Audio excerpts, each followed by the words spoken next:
Okay, next we have Dr. Mary Santhosh will be presenting on vitrectomy in vitrectomy in Terson syndrome outcomes from the Tertiary Care Center in South India.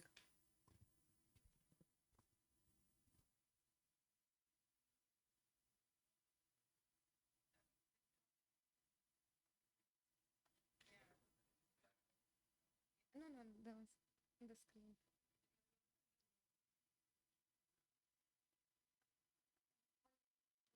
On the screen, another person's present. Dr. Ashapurna's present.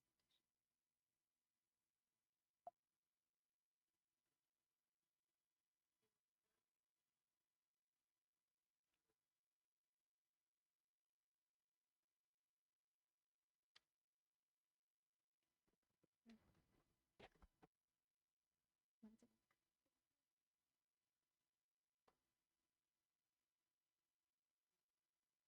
In this section.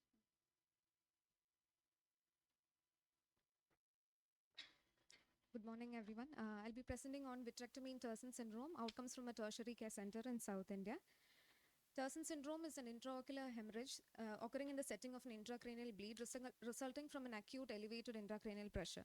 Treatment options include observation for spontaneous resolution and vitrectomy in cases causing significant visual loss. Due to the associated systemic mobility, there can be a delay in the diagnosis and intervention of the ocular hemorrhage. Currently, there's no consensus on the timing of vitrectomy in patients with Terson syndrome. One prior report advocated surgery within 90 days for better visual outcome. There are other reports have advocated surgery in the event of an unwanted sequelae or complication. The aim of our study was to analyze the outcomes of vitrectomy in non-clearing vitreous hemorrhage and Terson syndrome, and to analyze the association between baseline visual acuity, etiology, age, and timing of surgery to the final visual outcome. This was a retrospective observational study of EMR cases of consecutive patients diagnosed with Terson syndrome from January 2014 to January 2022 at Giridhara Institute, Cochin. All patients with an non-resolving vitreous hemorrhage associated with Terson syndrome who underwent pars plana vitrectomy and was performed by 5 different surgeons with a minimum follow-up of at least 3 months were included in the study.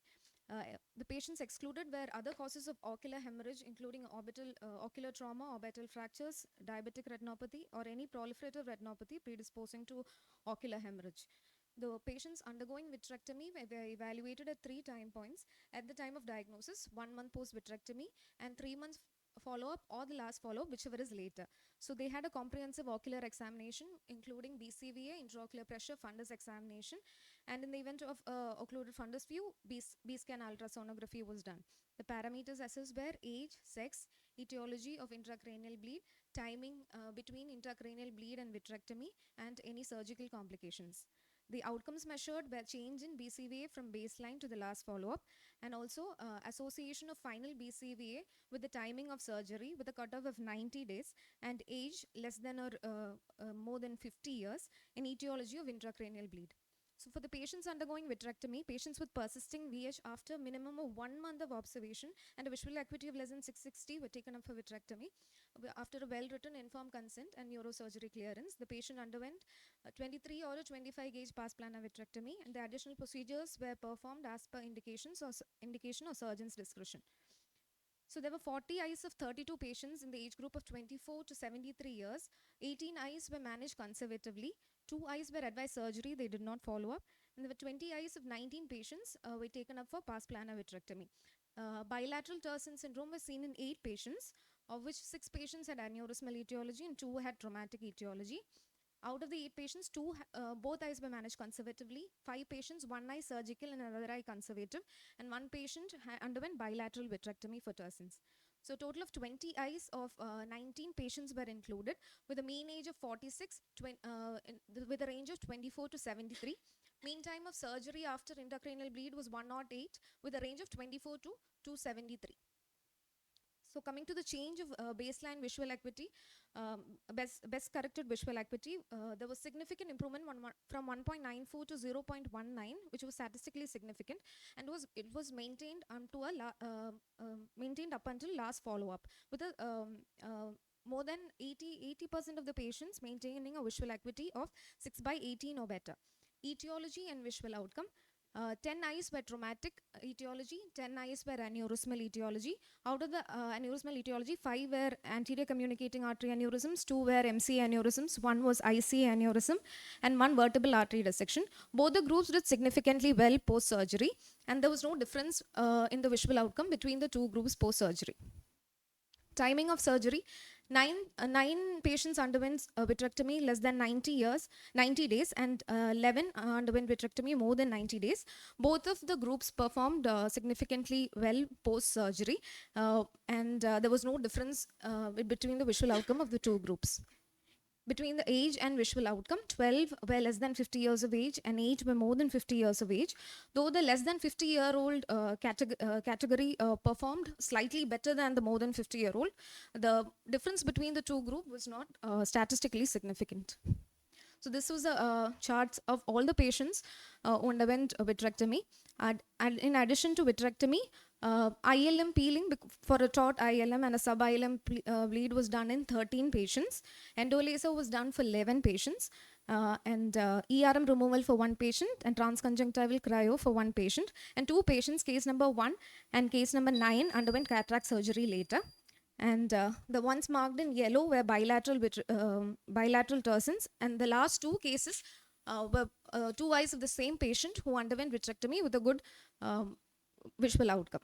So to come to discussion, significant and dramatic improvement in visual acuity 1 month post vitrectomy, and it was maintained over a mean follow-up of 6 months. And the presenting visual acuity may not be a useful prognostic indicator to assess the final visual potential.